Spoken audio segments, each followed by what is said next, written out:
Hey guys, I'm back to another video. Today we're taking a look at Super Smash Bros. 4 for the Nintendo 3DS and the Wii U. Super Smash Bros. Is a well-known franchise among many gamers, with only having 4 titles within its entire series. It's amazing on how Sakurai managed to do that.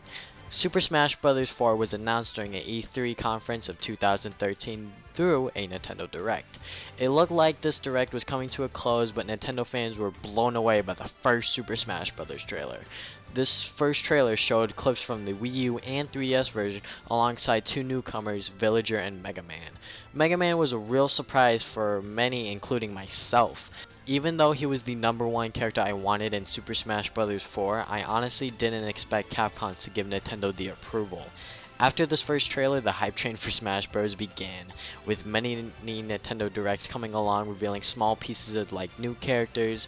The hype for this game was just real. Nintendo did eventually do a whole Direct revolving around Smash, dubbed as the Smash Direct, revealing so much news to the public, and the Smash community just exploded. I couldn't contain my hype for this game after this specific Direct. Smash Bros. For the 3DS was going to be released before the Wii U version to, I assume, sell copies of that version. Let's be real. If both of these games were released at the same time, I'm pretty sure the 3DS version would sell no copies, while the Wii U version will sell like hotcakes. When I heard that there was going to be a demo for the 3DS version, I was hoping for Nintendo to send out demo codes for me as soon as possible. Luckily, my friend got his demo codes before I did, so I got to play the demo, and goddamn, it was so much fun, even though there were only 4 characters to play. When I got my codes, I did send them out through Twitter as giveaways, and these codes went away in 2 seconds. I was honestly not expecting this to happen so quickly.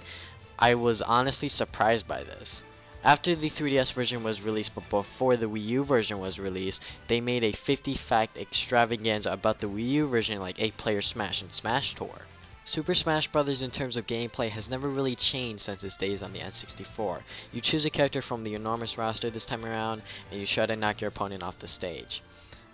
The stages you get this time around are dependent on the version you purchase. For example, if you get the 3DS version, you could choose a stage from New Super Mario Bros. 2, but if you get the Wii U version, you get a stage from New Super Mario Bros. U, so it is dependent on the version you purchase, which is a great way to distinguish each version from each other. Items make a return this time around, new and old. The Smash Ball makes a return from Brawl, and it really does change the dynamic of the fight. When I play with my friends, we usually turn items off because it adds a random factor that we really don't like. Sakurai added Omega versions for every single stage, which is basically a Final Destination version of that set stage, and that's really nice because it does kind of get boring playing Final Destination over and over again. There are now custom moves for each and every single character, and the Mii Fighters use these custom moves entirely. I don't really use these because when you're trying to unlock these custom moves, it's all random on the move you get, so it's not really worth getting a whole new moveset for a certain character. On top of that, you can't use custom moves in online, so I have no interest whatsoever. If you're interested in the single player mode stuff, Classic Mode and All-Star Mode make a return. On the 3DS, Classic Mode, you choose a character, next your difficulty, and then you choose between 3 different paths in order to face Master Hand. Depending on your difficulty, you can also face Crazy Hand and Master Core. In All-Star Mode on the 3DS, you choose a character and then you play every single playable character in chronological order when they debuted. At the end of all of these modes, you receive a trophy of the character you played as, with the trophies being different from Classic and All-Star Mode. On the Wii U version, however, Classic Mode and All-Star Mode are a bit different. Classic Mode, you choose a character and then you get to face a variety of opponents in order to face Master Hand and Master Core, and on top of that, they added Master Fortress if you play on 8 difficulty or above. They also assign you a rival within this mode. All-Star Mode works just like it did on the 3DS version, but in reverse. You will face characters that debuted more recently, and you will work your way back to classic characters. Stadium has Multi-Man Smash, Target Blast, and good old Home Run Contest. Multi-Man Smash has you defeat Mii Fighters under different conditions like 100-Man Smash or Cruel Smash. Target Blast is basically like Angry Birds, where you pick a character and launch a bomb into targets and boxes. Your goal is to get the highest points possible. Home Run Contest is where you beat up a sandbag to get the highest percentage possible in order to hit it with your home run bat to get it as far as possible. The vault menu lets you look at things like replays and pictures. In the sound, you can listen to music from the past and voices of every single character, even the announcer. In trophies, you can look at trophies you collected or hoard along with more trophies in the shop, or my personal favorite, Trophy Rush. Trophy Rush puts you in a certain amount of time for a certain amount of coins. You then rack up points until you reach Fever Mode, where you get coins, trophies, and the occasional custom move to collect. If you die or fall, you lose 15 seconds. In the end, you get to see everything you've collected. Smash Run is an exclusive mode on the 3DS. You basically run around, defeat enemies, and collect power-ups to go and get more damage, defense, etc. At the end of the clock, you do a random battle like a regular Smash, race to the top, and so much more. If this mode allowed you to play with your friends online, this mode would be a lot better. Regardless, Smash Run is still an alright mode. Smash Tour is an exclusive mode to the Wii U version. Smash Tour is basically a bad version of Mario Party with Smash Bros. Elements implemented. This mode isn't that great, honestly. I really didn't enjoy myself playing it the first time around. I'm pretty sure it's because there's a lot of rules to it that me and my friends didn't know about. So, I mean, like, if I'm trying to play Smash Brothers, you know, I want to play Smash Brothers. I don't want to play a really bad version of Mario Party. You know what I'm saying? So, yeah. I just really don't like Smash Tour. 8-player Smash, which is also a exclusive mode to the Wii U version, is a lot more fun than Smash Tour in my opinion. 8-player Smash doesn't really need any explanation. Playing 8-player Smash with everyone being the same character is probably the best way to play this mode. It's honestly really funny. There's also a Street Pass functionality for the 3DS version. You basically play as a little circle and try to knock other players that you Street Pass with off the stage and win prizes. It's nothing that special. There are a couple of other single-player stuff exclusive to the Wii U version. Event mode, which is where you unlock rewards for playing under certain conditions. Once you complete an event, you'll most likely unlock another event to complete if you want. Special orders have two sub-modes, Master Order and Crazy Order. Master Order is where you complete a set amount of challenges to get one of 3 prizes. Crazy Order is where you do multiple challenges to end up losing or claiming your prize. You can enter Crazy Order by spending up to 5,000 coins or using a Crazy Pass. Special Orders is a really unique mode that I find myself coming back to time and time again to go and get more collectibles. The amount of trophies within the 3DS version is 685, while the Wii U version has 716. The online mode within Smash Bros. Has been improved dramatically thanks to the new technology. I remember playing Brawl online and it would always lag. The 3DS version / Wii U version, lag is kind of rare. The 3DS version does have a bit more lag since it is on a handheld. The 2 online modes for fun or for glory. For fun is basically where you play a game of Smash casually. For glory is the much more competitive side of Smash Brothers. The mode I like playing is for glory, and it is one-on-one because it really does test your skill in Smash Brothers.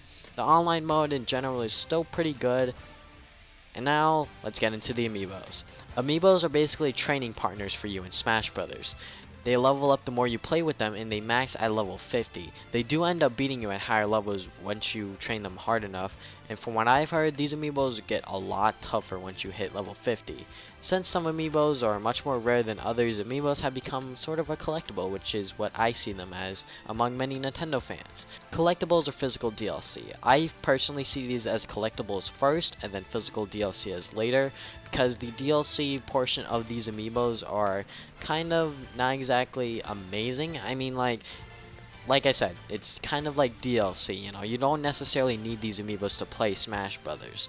And also they work in many other games, and they are working into the new 3DS catalog, so that's really cool. Miyamoto said that they might release rare amiibos in card form to go and keep the amiibo functionality going. Really, the amiibos are kind of turned into their own thing. I mean, like, I'm kind of getting into them. They're really nice. They're really cool collectibles made by Nintendo themselves. So honestly, I can't wait to go and see every single Smash Brothers character in amiibo form, and yeah, I just can't wait to go and see what Nintendo will do with these amiibos in the future. There are many controller types you can use while playing the Wii U version. The 3DS version, you can obviously only play with the 3DS controls, and that circle pad really does screw me over time and time again. I just can't play Smash with that circle pad sometimes. The Wii U version, however, you can play with the Wiimote and Nunchuck, the Pro Controller, the Gamepad, and even the 3DS if you like the control scheme so much. The controller that got everyone excited was the GameCube controller. Being able to go and play this new Super Smash Bros. With the GameCube controller was freaking awesome. The only problem was that you had to buy a GameCube adapter, which is extremely rare and really expensive. I'm thankful that I got my bundle on Amazon before it sold out, and the amount of people that really want the GameCube adapter is really crazy, honestly. So some websites have a third-party one. I believe PlayAsia has one. So if you guys want a GameCube adapter, you could look at PlayAsia. They're selling their own. But I do see the GameCube adapter popping in and out at GameStop. So if you want to go check there, you can always check there. The amount of content within each version alone is amazing. Totally worth the retail value for each title. From what you can do by yourself to what you can do with your friends is amazing. Smash Brothers has always been an enjoyable franchise with your friends, in my opinion. Graphically, these games look awesome. The 3DS version looks pretty good. The playable characters run at 60 FPS while everything else runs at 30 FPS. The characters have a black outline around them by default, but you can turn it off. The Wii U version runs at a nice 60 FPS and it looks glorious. Probably the best looking Wii U game right now. I was surprised on how good this game looked, honestly. Presentation for these games is just outstanding. Sakurai really outdid himself this time around. Sakurai treats each game he makes as if it was his last game he was ever going to make, which is amazing. If every single video game developer treated every single game they made like it was their last one, I'm pretty sure we wouldn't have so many games being rushed out the door and just disappointing titles in general.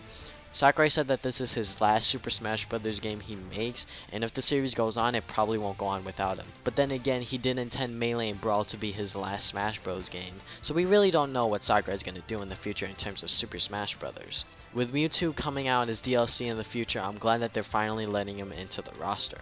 After Mewtwo is released, that is the final roster because they said that there was going to be no more DLC characters from what I've heard. So that's Super Smash Bros. 4 for the Wii U and 3DS. I hope you guys enjoyed the video because I sure had a lot of fun making it. I hope I didn't miss anything important because I tried to cover everything that's major between these two games. So that's all I have for today. Thank you guys for watching this video. See you guys next time with more videos. Game on, gamers.